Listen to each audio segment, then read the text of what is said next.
حمیدا و مصلیا ان اللہ و ملائکتہ یصلون علی النبی یا ایھا الذین آمنوا صلوا علیہ وسلموا تسلیما۔ آواز بلند پڑھیے، الصلاۃ والسلام علیک یا سیدی یا رسول اللہ وعلی آلک و اصحابک یا سیدی یا حبیب اللہ۔ الصلاۃ والسلام علیک یا سیدی یا محبوب رب العالمین وعلی آلک و اصحابک یا سیدی یا خاتم الانبیاء والمرسلین۔ معزز سامعین و ناظرین، آج 23 رمضان المبارک کی نسبت کے ساتھ 23واں لیکچر لیے میں آپ کی خدمت میں حاضر ہوا۔ آج کی گفتگو کا موضوع قربانی اور عقیقہ کا بیان ہے۔ دعا کرتا ہوں کہ اللہ میری زبان پر کلمہ حق جاری فرمائے اور اللہ ہم سب کو قرآن و سنت کا حقیقی فہم عطا فرمائے۔ اللہ جل مجدہ الکریم نے اپنی لارائب کتاب میں ارشاد فرمایا، فَصَلِّ لِرَبِّكَ وَانْحَرْ، حبیب آپ اپنے رب کے لیے نماز ادا کریں اور آپ اپنے رب کے لیے قربانی کریں۔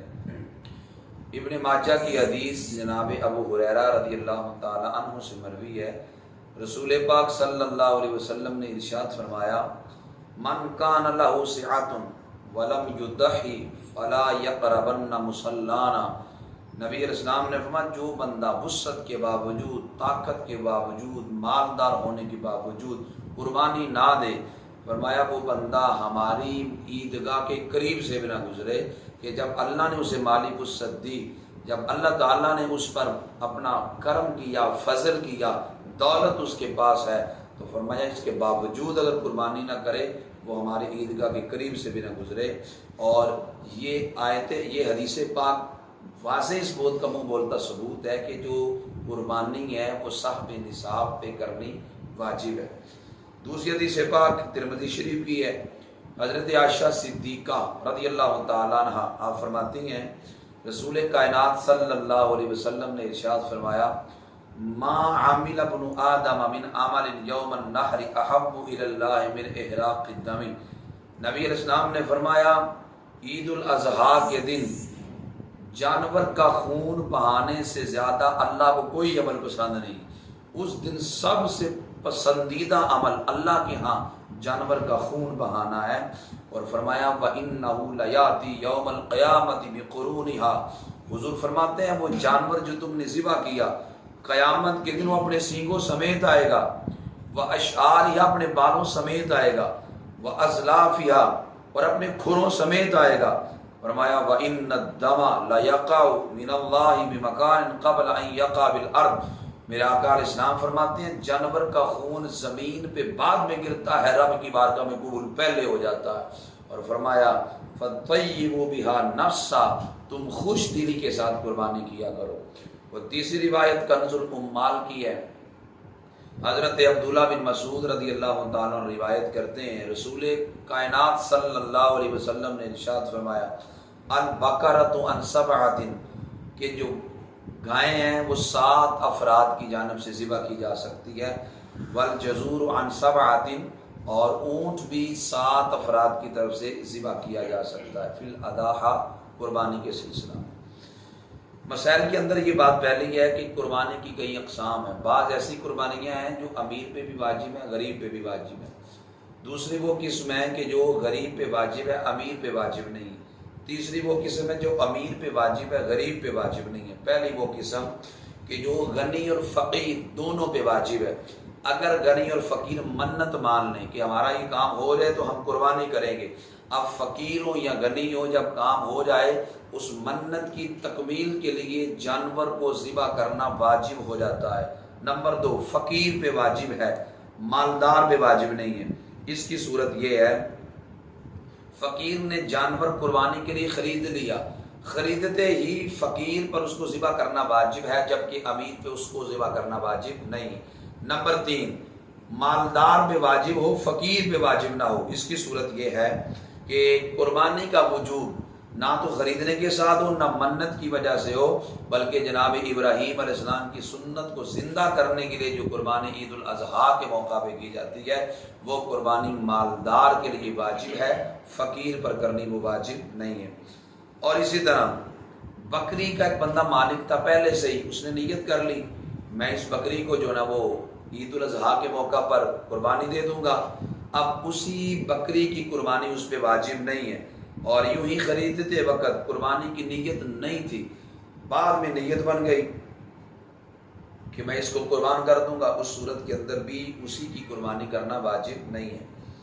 اچھا، قربانی واجب ہونے کی شرائط کیا ہیں؟ کون کون سی ایسی شرائط ہیں جو پائی جائیں تو قربانی واجب ہے؟ نمبر 1، اسلام، مسلمان ہونا قربانی کی پہلی شرط ہے، جو مسلمان نہیں ہے اس پہ قربانی واجب نہیں ہے۔ نمبر 2، اقامت، یعنی مقیم پہ قربانی واجب ہے، مسافر پہ قربانی واجب نہیں ہے۔ نمبر 3، تونگری، مالدار ہونا، مالدار پہ قربانی واجب ہے، جو مالدار نہیں ہے اس پہ قربانی واجب نہیں ہے۔ لیکن تھوڑا سا یاد رکھیے گا، قربانی کے اندر مالدار ہونا اور ہے، زکوٰۃ کے اندر مالدار ہونا اور ہے۔ بعض لوگوں پہ زکوٰۃ واجب نہیں ہوتی لیکن قربانی واجب ہوتی ہے، میں آگے چل کر اس کی مزید نشاندہی کروں گا۔ اب یہاں مالدار سے مراد وہ بندہ جس پر صدقہ فطر واجب ہے، اس پہ قربانی بھی واجب ہے، تو مزید میں اس کی تشریح آگے چل کے کروں گا۔ نمبر 4، حریت، آزاد ہونا قربانی کی چوتھی شرط ہے، جو غلام ہے اس پر قربانی واجب نہیں ہے۔ نمبر 5، مرد ہونا، یہ قربانی کے لیے شرط نہیں ہے، عورت اگر صاحب نصاب ہے، مالدار ہے، تو عورت پہ بھی قربانی کرنا واجب ہے۔ اور نمبر 6، بالغ ہونا، یہ شرط ہے قربانی کے لیے، نابالغ پہ واجب نہیں ہے، اور نہ ہی وہ خود کرے گا، نہ ہی اس کا باپ کے لیے ضروری ہے کہ وہ اس کی جانب کرے، قربانی کے لیے بالغ ہونا شرط ہے۔ میں نے عرض کیا مسافر کے لیے قربانی نہیں ہے، ایسے لوگ جو حج کرنے کے لیے جاتے ہیں تو ان پہ عید الاضحیٰ کی قربانی جو ہے نا وہ واجب نہیں ہے، اس وجہ سے کہ وہ حالت سفر میں ہے، تو جو مسافر ہوتا ہے اس پر عید الاضحیٰ کی قربانی واجب نہیں ہوتی۔ ایک بندہ فقیر تھا، زکوٰۃ کے سلسلہ میں تو ہم نے تفصیل سے بتا دیا، بیان کر دیا، زکوٰۃ کے اندر تو مال پہ سال گزرنا ضروری ہے، لیکن قربانی کا معاملہ کچھ منفرد ہے۔ اگر عید الاضحیٰ کے 3 دنوں کے اندر بھی اگر کسی بندے کے پاس مال آ جائے تو اس بندے پہ بھی قربانی کرنا واجب ہو جاتی ہے، تو اس وجہ سے اس کے لیے سال گزرنا ضروری نہیں، بلکہ وقت کے اندر یعنی 3 دنوں کے اندر اگر مال آ گیا تو بھی اس بندے پہ قربانی کرنا واجب ہو جاتی ہے۔ اور قربانی کی نیت سے جانور ذبح کیا جائے، کچھ لوگ قربانی کی نیت سے اگر مرغی یا مرغا ذبح کر دیتے ہیں تو یاد رکھیں یہ قربانی نہیں ہے، قربانی کے لیے جانور کا ذبح کرنا ضروری ہے۔ اور جو بھی چیز ضرورت سے زائد ہو، یہاں ضرورت سے زائد مراد اور ہے، زکوٰۃ کے اندر ضرورت سے زائد اور مراد تھا، میں ابھی اس کی تشریح کروں گا۔ قربانی کے سلسلہ میں جو چیز ضرورت سے زائد ہے، کیا کیا ضرورت سے زائد ہے؟ اب زکوٰۃ تو نا سونے چاندی پہ، مال تجارت پہ، اب کچھ ایسی چیزیں ہیں قربانی کے اندر کہ جن کو جو ضرورت سے زائد سمجھی جاتی ہیں، میں اس کی نشاندہی کرتا ہوں۔ مثال کے طور پر ایک بندہ ہے تو اس کے 2 مکان، ایک میں رہتا ہے دوسرا فارغ پڑا ہوا ہے۔ اب جو فارغ شدہ مکان ہے وہ اس کی مالیت اگر 78,000 کے برابر پہنچتی ہے تو ایسے بندے پہ قربانی واجب ہے۔ اور اسی طرح جو غازی ہے، گھوڑے میں بیٹھ کے اللہ کی راہ میں جہاد کرتا ہے، تو غازی کے لیے 2 گھوڑے ضرورت کے ہیں، تیسرا گھوڑا اگر ہوگا تو وہ ضرورت سے زائد ہوگا۔ ہر قسم کے 2 ہتھیار ہوں تو دوسرے کو حاجت سے زائد قرار دیا جائے گا۔ مثال 2 ہتھیار ہیں، ایک کی تو چلو ضرورت مانی جائے گی، دوسری ضرورت سے زائد ہوگی، اس کو بھی شمار کریں گے کہ اس کی قیمت کتنی بنتی ہے۔ اگر اس آلے کی قیمت، اس چیز کی قیمت 78,000 کے مقدار کو پہنچ جائے تو اس بندے پہ بھی قربانی کرنا واجب ہوتی ہے۔ یہاں تک کہ گھر کے اندر جو کپڑے پڑے ہوتے ہیں، عید کا کپڑا، جمعے کا کپڑا، یا عام پہننے کے لیے کپڑے، یا کام کاج کے کپڑے، یا ایسے کپڑے جن کو آپ استعمال میں کرتے ہیں، وہ تو تھے ضرورت کے۔ کچھ ایسے کپڑے ہوتے ہیں جو پڑے رہتے ہیں، جو پہنے نہیں جاتے، ان کی قیمت کا بھی اعتبار کیا جائے گا۔ اور بالخصوص جو عورتیں ہوتی ہیں، ان کے بارات کے سوٹ اور ولیمے کے سوٹ بھاری قیمت کے ہوتے ہیں اور پڑے رہتے ہیں، عموماً بارات کے بعد بارات والا سوٹ نہیں پہننا چاہتا، وہ اب ضرورت سے زائد ہے، اب اس کی قیمت اگر 78,000 کے برابر ہو جائے تو بھی قربانی کرنا واجب ہوگی۔ اور اسی طرح اگلی بات یہ ہے کہ گائیں بڑا جانور ہے، اجتماعی جب قربانی کی جاتی ہے تو 7 افراد اس میں شرکت کر سکتے ہیں۔ اونٹ ہے، اس میں 7 افراد شرکت کر سکتے ہیں۔ یاد رکھیں 7 افراد کا ہی شرکت کرنا ضروری نہیں ہے، 7 سے یہ 7 انتہا ہے، زیادہ سے زیادہ 7 افراد شرکت کریں گے، 7 سے کم افراد بھی شرکت کر سکتے ہیں، 6 بھی کر سکتے ہیں، 5 بھی کر سکتے ہیں، 4 بھی کر سکتے ہیں، 3 بھی کر سکتے ہیں، آپ 7 سے کم افراد بھی شرکت کر سکتے ہیں۔ اور اسی طرح اس کے اندر سب کے حصے برابر ہونا ضروری نہیں ہے۔ ایک بندہ ایسا وہ کہتا ہے میں 2 حصے ڈال لیتا ہوں، ایک کہتا ہے میں 3 ڈال لیتا ہوں، جائز ہے۔ سب کے حصے برابر ہونا ضروری نہیں، ہاں یہ ضروری ہے کہ ہر ایک کا 7ویں حصے سے کم نہ ہو، یعنی کم از کم ہر بندہ اپنا ایک ایک حصہ ڈالے۔ ایسا نہ ہو کہ کوئی کہتا ہو، مثال کے طور پر ایسا بھی ہوتا ہے کہ 7 افراد مل جاتے ہیں، تو ایک گھر کے اندر 2 بھائی ہوتے ہیں، دونوں میں قربانی واجب ہوتی ہے، وہ کہتے ہیں یار قربانی کا جانور تو بڑا مہنگا ہے، 15,000 حصہ ڈال رہا ہے بڑی قربانی کے اندر، تو 2 بھائی کہتے ہیں چلو 7,000 دو میں پا لینے ہیں، چلو قربانی بھی ہو جائے گی تو چلو کو مال بھی بچ جائے گا۔ اگر وہ دونوں 7,000 ڈال کر 15,000 دے دیتے ہیں، اب ان دونوں کا حصہ 7ویں حصے سے کم ہے، 7واں تقسیم ہو گیا، اب اس صورت کے اندر باقیوں کی قربانی بھی نہیں ہوگی۔ یہ مسئلہ تھوڑا اہم ہے، اس وجہ سے بڑی قربانی کے اندر کچھ احتیاطیں ہیں، ان احتیاطوں میں سے ایک احتیاط تو یہ ہے کہ 7 افراد ہر ایک کا حصہ 7ویں سے کم نہ ہو، یعنی ایک ایک حصہ کم از کم ہر بندے کا ہو۔ اور اسی طرح جب اجتماعی قربانی آپ کریں تو آپ سب بندوں کو، جو 7 بندے ہیں ان کو بلا کر دیکھیں، پہلی بات ان میں کوئی بد عقیدہ تو نہیں، اگر بگڑے عقیدے والا ایک بھی اندر آ گیا تو کسی کی قربانی نہیں ہوگی۔ نمبر 2، آپ ان 7 افراد میں دیکھیں، ان کو کہیں باقاعدہ طور پر، انہیں کہیں کسی کی نیت قربانی، ہر ایک کی نیت قربانی کی ہونی چاہیے، گوشت کی نیت نہیں ہونی چاہیے۔ اگر 7 میں سے کسی ایک فرد کی بھی نیت گوشت کو حاصل کرنے کی ہوگی، قربانی کی نہیں ہوگی، کسی کی بھی قربانی اللہ کی بارگاہ میں قبول نہیں ہے۔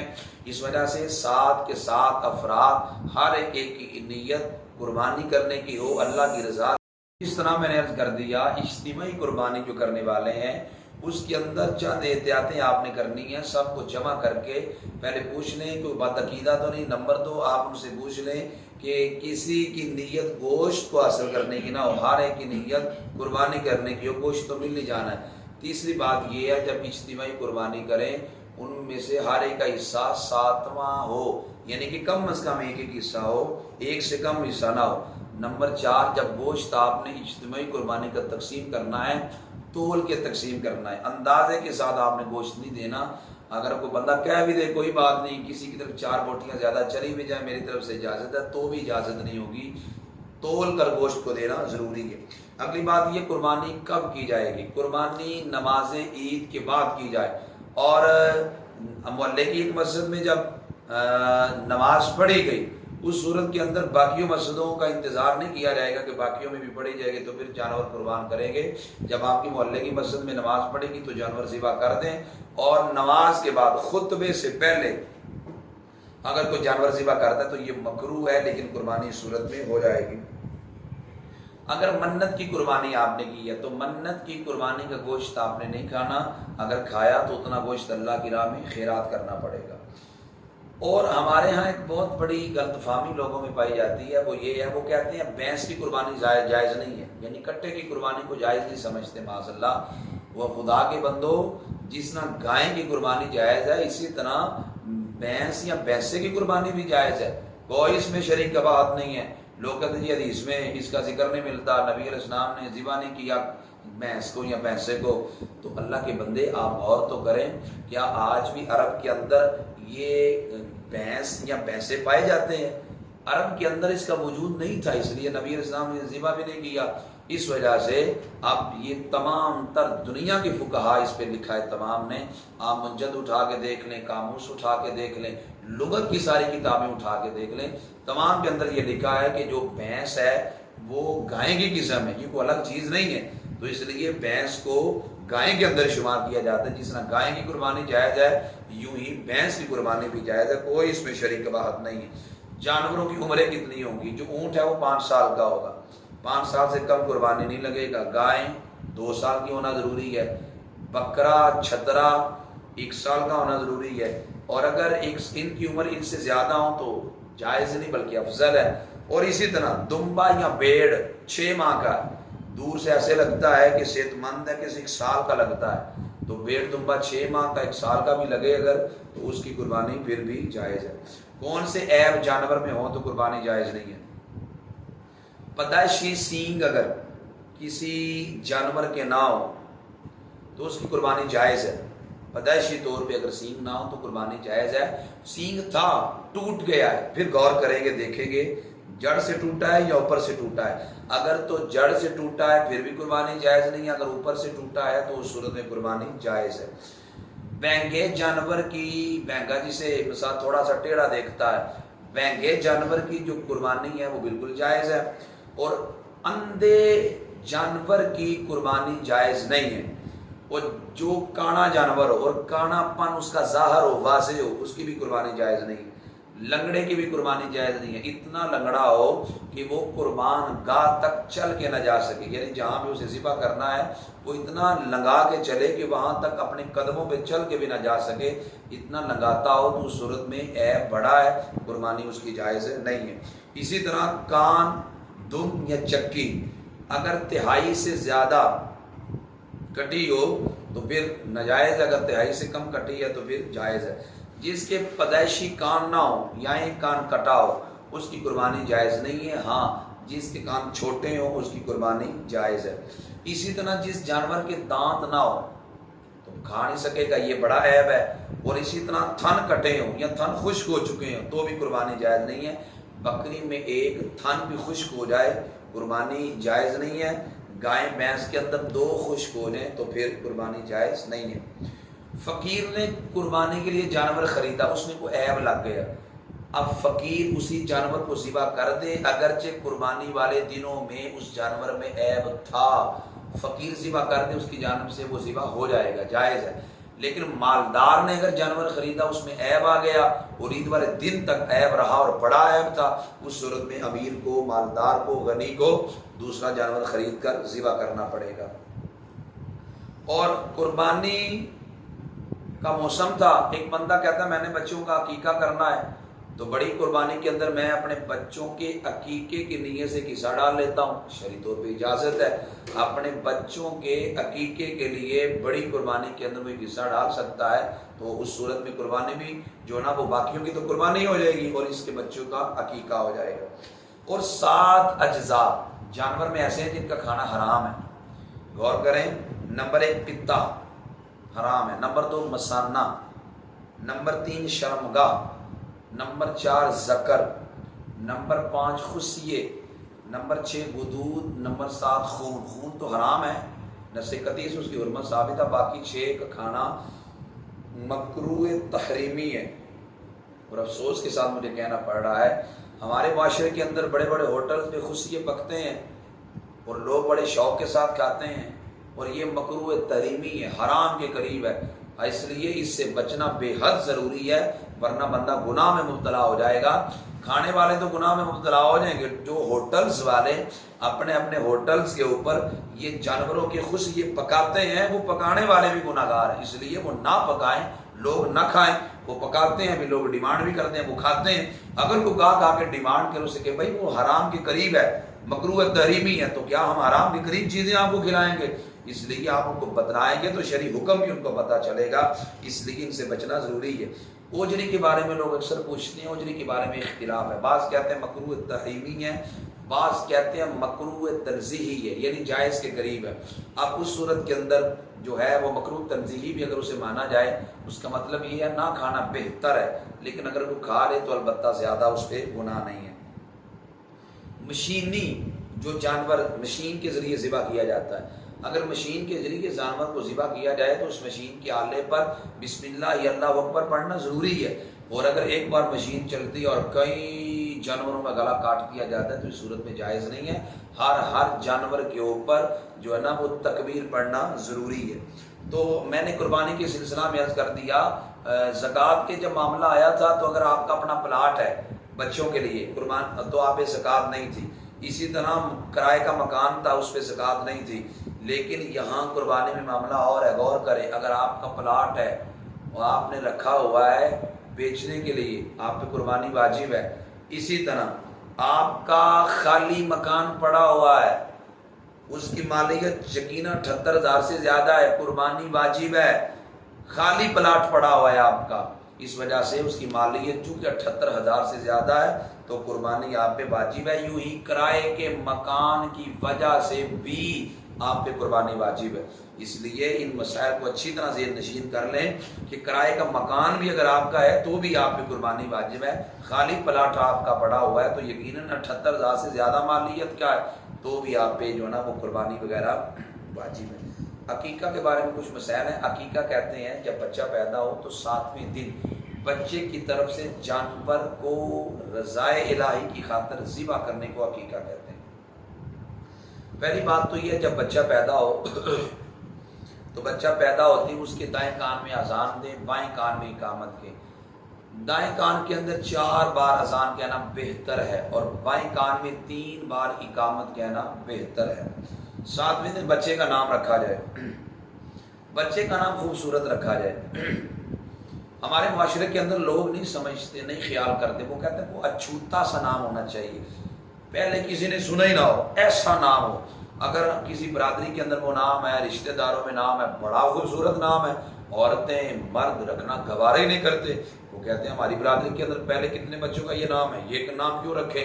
نام خوبصورت ہو تو اس نام کو رکھنا چاہیے، ایسا نام نہیں رکھنا چاہیے کہ اس کے معنی کہ ہمیں پتہ نہ ہو کہ اس کا معنی کیا بنتا ہے۔ ہاں یہ بھی خیال رکھیں، ہم تفصیلی ناموں پہ ایک موضوع رکھیں گے، اس پہ ہم تفصیل سے بیان کریں گے۔ ہمارے کچھ لوگوں کا نام عبد الخالق ہوتا ہے، عبد الرحمن ہوتا ہے، لوگ خیال ہی نہیں کرتے، عبد الرحمن کو رحمان کہہ رہے ہوتے ہیں، عبد الخالق کو خالق کہہ رہے ہوتے ہیں، تو عبد الرحمن کو خالق رحمان کہنا حرام ہے، گناہ ہے، سخت گناہ ہے، اس سے بچنا ضروری ہے۔ نام رکھے اچھا۔ اور اسی طرح 7ویں دن بچے کا عقیقہ کریں، جو لڑکا ہے اس کی جانب سے 2 نر بکرے یا چھترے ذبح کیے جائیں، اور جو لڑکی ہے اس کی جانب سے 1 بکری ذبح کیا جائے، یعنی لڑکے کی طرف سے نر اور لڑکی کی طرف سے مادہ ذبح کیے جائیں، یہ بہتر ہے۔ اور اگر کوئی بندہ لڑکی کی جانب سے 2 جانور ذبح نہیں کر سکتا تو وہ 1 بھی کر سکتا ہے۔ اچھا آپ کے ذہن میں سوال آ سکتا ہے کیا عقیقہ کرنا کوئی ضروری ہے؟ یقیناً ضروری نہیں ہے، عقیقہ کرنا بہتر ہے۔ میں نے پڑھا ہے علماء کے بارے میں، علماء فرماتے ہیں کہ جو بندہ اپنے بچوں کا عقیقہ نہیں کرتا اس کی اولاد سے اس کو صحیح نفع نہیں پہنچتا۔ صحیح نفع اولاد سے حاصل کرنا ہے تو عقیقہ کرنا پڑے گا، اس میں برکات بھی ہیں، اللہ کی رحمتوں کا بھی نزول ہوگا۔ 7ویں دن جب بچے کے بال اتروائیں تو اس بال کے برابر اتنی چاندی خیرات کرنا بھی مستحب ہے اور بہتر ہے۔ یہ چند ضروری مسائل قربانی کے تھے اور عقیقے کے تھے جو میں نے آپ کی خدمت میں عرض کیے۔ دعا کرتا ہوں کہ اللہ تعالی ہم سب کو قرآن و سنت کا حقیقی علم عطا کر عمل کرنے کی بھی توفیق عطا فرمائے۔ وما علیہ الا البلاغ۔